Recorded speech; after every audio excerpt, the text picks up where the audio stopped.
நம்ம மோடி அளவிலையும் அமித்ஷா அளவிலும் பாஜக தலைமை முடிவு என்னன்னா, எப்படியானாலும் சரி, என்ன ஃபார்முலாவும் சரி, மமதா கட்சியை தோற்கடிக்கணும் மேற்கு வங்காளத்தில். அதே போல தமிழ்நாட்டில் இதற்காக கூட்டணியும் சேர தயார். எந்த விதமாக செஞ்சு டிஎம்கே ஆட்சிக்கு ஒரு முற்றுப்புள்ளி வைக்க வேண்டும். அடுத்தவர் ஆட்சிங்கிறது உதயநிதி ஸ்டாலின் தலைமையில் ஒரு ஆட்சி. அதுக்கு மக்கள் தயாரா? மக்கள் மீன்பு ஆல்டர்னேட்டிவ் என்ன இருக்கிறது? அந்த ஆல்டர்னேட்டிவுக்காக பிஜேபி தலைமை வேலை செய்ய வேண்டும் என்று முடிவு செய்திருக்கிறது. ஆனால் ஒன்று நிச்சயங்க, பிஜேபி தலைமையோட முடிவு என்னென்றால், ஆங்கிலம் வட இந்தியாவில் ஆங்கில பல ஆபீசர்ஸுக்கு சரியா வராது, அமைச்சர்களுக்கும் வராது. இது உண்மை. அதுக்கு என்ன தமிழ்நாட்டில் இருக்கிற எல்லா அமைச்சர்களுக்கும் ஆங்கிலம் வருமா? பல பேர் சொல்லுவாங்க தமிழே சரியா வராதுன்னு சொல்லுவாங்க. இந்த மாதிரி இருக்கும் பொழுது மொழி பாருங்க, திருப்பி திருப்பி இந்த மொழி பிரச்சனையில எழுப்பும் போது ஒன்று புரிஞ்சுக்கணுங்க. இந்தியாவிலேயே ரொம்ப ஊழல் அதிகமாக நடக்கிற மாநிலங்கள் பார்த்தீங்கன்னா மேற்கு வங்காளம், தமிழ்நாடு, கேரளத்திலையும் இடதுசாரி கட்சிகள் நடந்த கேரளத்திலையும் பாரு, காங்கிரஸ் தலைவர்களை கேளுங்கள், கேரளத்தில் எவ்வளவு ஊழல் இருக்குது என்று சொல்வார்கள். திரிணாமுல் காங்கிரஸ் கட்சிக்குள்ள உள்பூசல் எதுக்கு? இந்த கலெக்ஷனை வச்சுட்டு வசூலை வச்சுன்னு அடிதடி நடக்குது.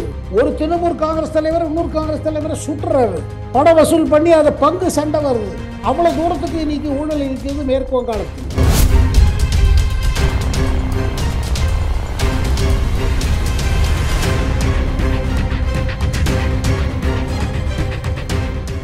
ரியல் ஒன் வாய்ஸ் நண்பர்கள் நேயர்களுக்கு வணக்கம். தொடர்ச்சியாக பல்வேறு முக்கியமான தகவல்களை நம்முடைய வாசகர்களுடன் பகிர்ந்து வரும் மூத்த பத்திரிகையாளர் டெல்லி சேகர் ஐயர் அவர்கள் நம்முடைய இருக்கிறார். வணக்கம் சார். வணக்கம் சிவா சார். வணக்கம். அமித்ஷா அவர்கள் பேசும்போதே ஹரியானா மகாராஷ்டிராவை விட ஒரு பெரிய வெற்றி தமிழகத்துல 2026 கிடைக்கும் அப்படின்னு சொல்லி நம்பிக்கை ததும்ப கருத்துக்களை முன் வச்சிருக்கிறாங்க. அப்போ பாஜகவுடைய வியூகம் என்னவாக சார் இருக்கும் தமிழகத்துல? ஏன்னா ஹரியானா மகாராஷ்டிராவை விட அப்படின்னா பாஜகவை பொறுத்த வரைக்கும் ஒரு பெரிய அஜெண்டாவோடு களத்தில் இறங்க வேண்டிய ஒரு சிச்சுவேஷன் இருக்கு. இதை எப்படி சார் பாக்குறது? சிவா சார், நான் சொன்ன பாருங்க, அவங்க ப்ரையாரிட்டியில மேற்கு வங்காளம், தமிழ்நாடு, கேரளம் இருக்குது. இந்த மாதிரி ஒரு 3-4 ஸ்டேட்ல எங்க தொடர்ந்து எதிர்கட்சி தான் ஆளுட்டு இருக்கு. இப்போ மேற்கு வங்காளத்தை பொறுத்து திரிணாமுல் காங்கிரஸ், தமிழ்நாடை பொறுத்தவரை டிஎம்கே, இடதுசாரி கட்சிகள் கேரளா. நம்ம மோடி அளவிலையும் அமித்ஷா அளவிலும் பாஜக தலைமை முடிவு என்னன்னா, எப்படியானாலும் சரி, என்ன ஃபார்முலாவும் சரி, மமதா கட்சியை தோற்கடிக்கணும் மேற்கு வங்காளத்தில். அதே போல தமிழ்நாட்டில் இதற்காக கூட்டணியும் சேர தயார்.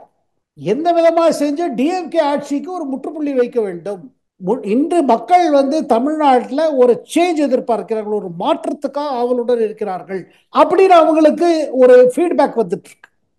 அந்த ஃபீட்பேக் இதை வைத்துக்கொண்டு அவர்கள் நினைப்பது என்றால், அதனால தான் பாருங்க, சரி கூட்டணிக்கு தயாரு, மீண்டும் அதிமுக கூட்டணியா ரெடி.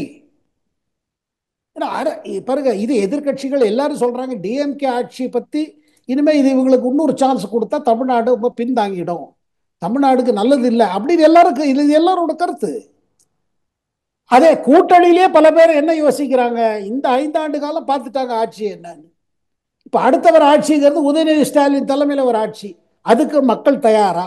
மக்கள் மீன்பு ஆல்டர்னேட்டிவ் என்ன இருக்கிறது?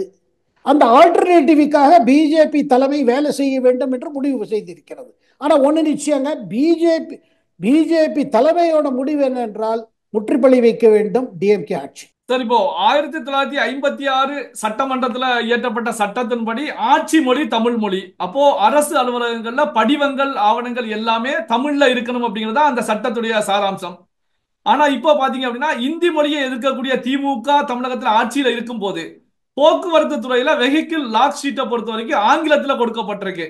இதுவரைக்கும் தமிழ் மொழியில கொடுக்கப்பட்ட வெஹிக்கிள் லாக் ஷீட் இப்போ ஆங்கில மொழியில கொடுக்கப்பட்டிருக்கு. இதை எப்படி சார் பாக்குறது?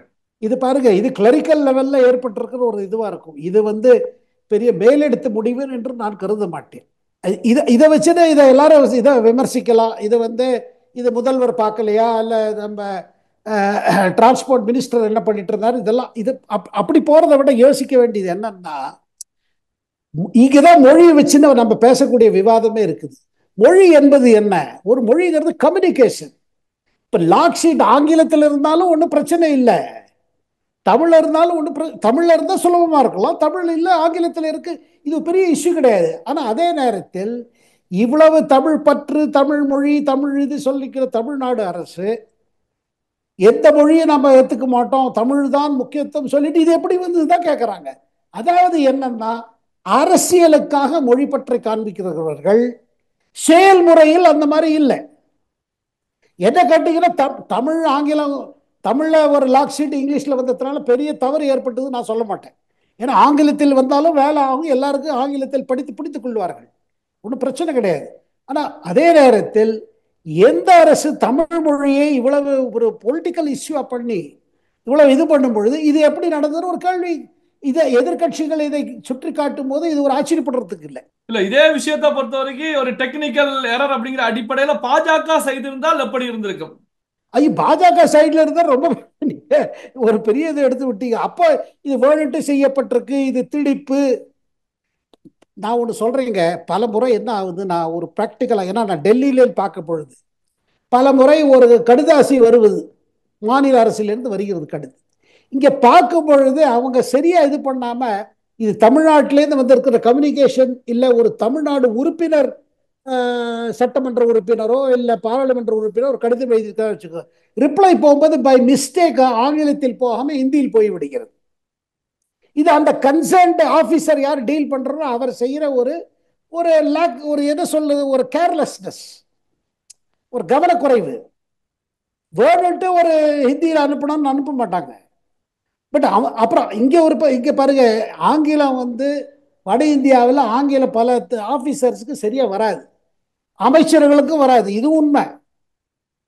அதுக்கு என்ன தமிழ்நாட்டில் இருக்கிற எல்லா அமைச்சர்களுக்கும் ஆங்கிலம் வருமா? பல பேர் சொல்லுவாங்க தமிழே சரியா வராதுன்னு சொல்லுவாங்க. இந்த மாதிரி இருக்கும் பொழுது மொழி பாருங்க, திருப்பி திருப்பி இந்த மொழி பிரச்சனையில எழுப்பும் போது ஒண்ணு புரிஞ்சுக்கணுங்க, மொழி என்பது ஒரு கருவி, கம்யூனிகேஷனுக்காக இருக்கிற ஒரு கருவி.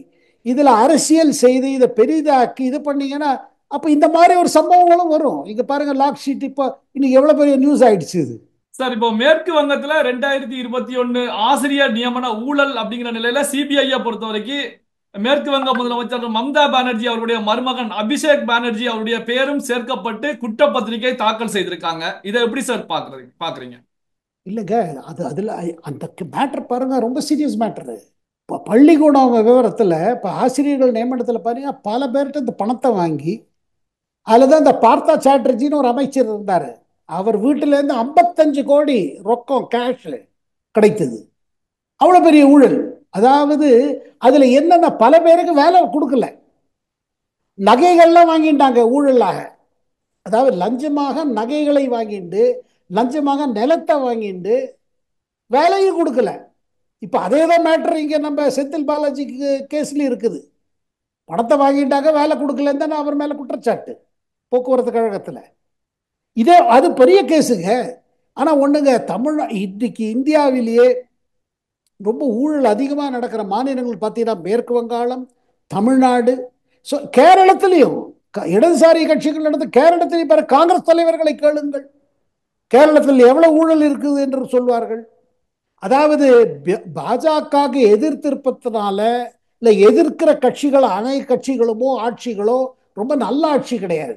வெறும் நாங்கள் பிஜேபிக்கு எதிர்த்து இருக்கிறோம், அவங்களோட மதவெறி எதிர்த்து, அதாவது அவங்க கூறுவது பிஜேபிக்கு மதவெறி என்பது, அது எதிர்த்து இருக்கோம், அதனால மக்கள்.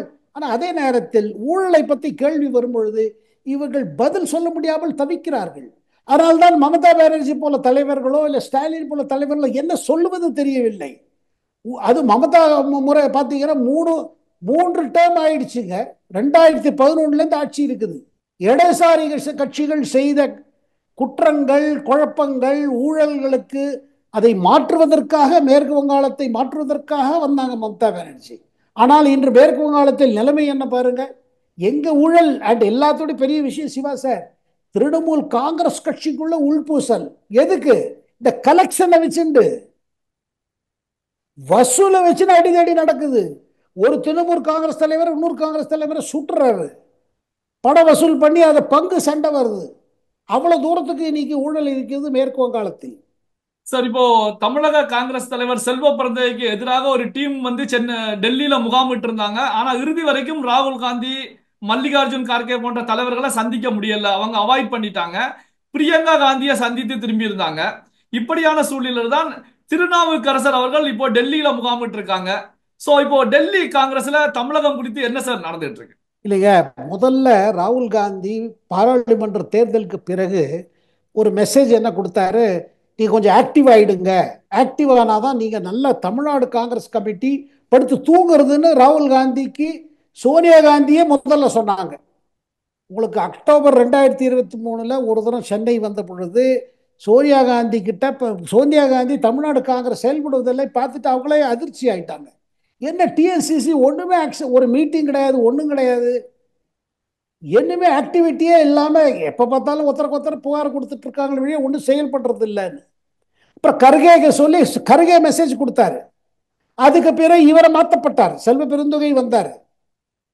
இப்ப அவருக்கு என்ன கம்ப்ளைண்ட் என்னன்னா, மெயின் கம்ப்ளைண்ட் காரணம் என்ன நான் கேள்விப்படுது, இங்க ஈரோடுல இப்ப இடைத்தேர்தல் நடந்தது, ஒரு நல்ல வாய்ப்பு இருந்தது, காங்கிரஸ் தன் கேண்டிடேட்டை போட்டிருக்கலாம், அதுக்கு போடவில்லாம டிஎம்கேக்கு கொடுத்துட்டாங்க. இருந்த நம்ம சீட்டே ஒண்ணு கொடுத்துட்டாங்க. இப்ப இது இப்படி இருக்கும் பொழுது அதுல டிஎம்கே ஜெயிச்சிட்டாங்க. ஏன்னா இடைத்தேர்தலில் ஒன்றும் பெரிய மற்ற கட்சிகள் புறக்கணித்து விட்டார்கள், எதிர்கட்சிகள் பெரிய கட்சிகள் யாருமே பார்ட்டிசிபேட் பண்ணல.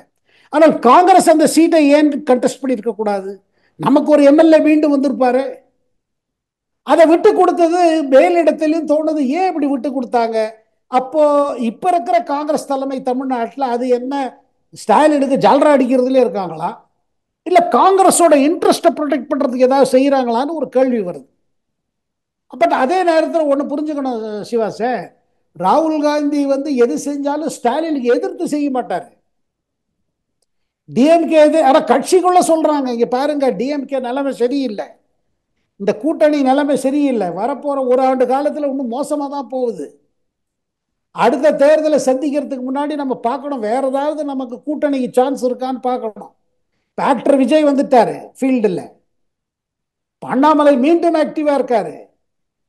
அதிமுக பார்த்தீங்கன்னா ஒரு அங்கேயும் மீண்டும் பார்த்தீங்கன்னா எடப்பாடி இன்னும் டைட்டா வச்சிருக்காரு கட்சியில, அங்க இன்னும் உள்பூசல் குறையல. இப்படி இருக்கும் பொழுது காங்கிரஸ் என்ன செய்ய வேண்டும்? இந்த கூட்டணியில் இருப்பதா, அதிகமா சீட்டு கேட்பதா?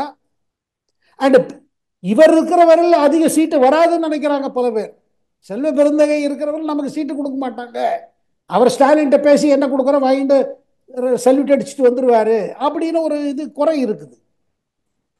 ஆனா ஒண்ணுங்க, இன்னைக்கு காங்கிரஸ் கட்சிக்கு தமிழ்நாடு உண்டு இல்ல, இப்ப கேரளத்துல காங்கிரஸ் கட்சியில் நடக்கும் வேடிக்கை பாருங்க. இப்ப நாளைக்கு எல்லா கேரள தலைவர்களை எல்லாம் கூப்பிட்டுருக்காங்க டெல்லிக்கு, சசி தரூரை வச்சுக்கொண்டு. சசி தரூர் என்ன கூறுகிறார்? கேரளாவில் தலைமையே கிடையாது, இப்ப நல்ல சான்ஸ் இருக்குது. பினராயி விஜயன் 10 ஆண்டு காலம் முதலமைச்சரா இருந்து விட்டார். இப்ப பாத்தீங்கன்னா காங்கிரஸுக்கு நல்ல சான்ஸ். ஆனா காங்கிரஸ்ல பெரிய லீடர் கிடையாது. சசி தரூர் சொல்றது என்னையே ப்ரொஜெக்ட் பண்ணுங்க, நான் எடுத்துக்கிறேன் கையில, நான் எல்லா இடமும் டூர் செஞ்சு கேரள காங்கிரஸ் ஸ்ட்ராங்கா பண்ணலான்னு. ஆனா அங்க உள்ள ஒரே குழப்பம். கேரளத்தில் பாருங்க, அங்கேயும் தேர்தல் வருகிறது, தமிழ்நாடுலையும் தேர்தல் வருகிறது. இது மேல பெரிய முடிவு எடுக்கிற நிலைமையில ராகுல் காந்தி யோசிக்கிறாராங்கிறது சந்தேகமா வந்துட்டு இருக்கு. பல்வேறு முக்கியமான தகவல்களை நம்முடைய வாசகருடன் பகிர்ந்து கொண்டதற்கு நன்றி சார். நன்றி சிவா சார், நன்றி, வணக்கம்.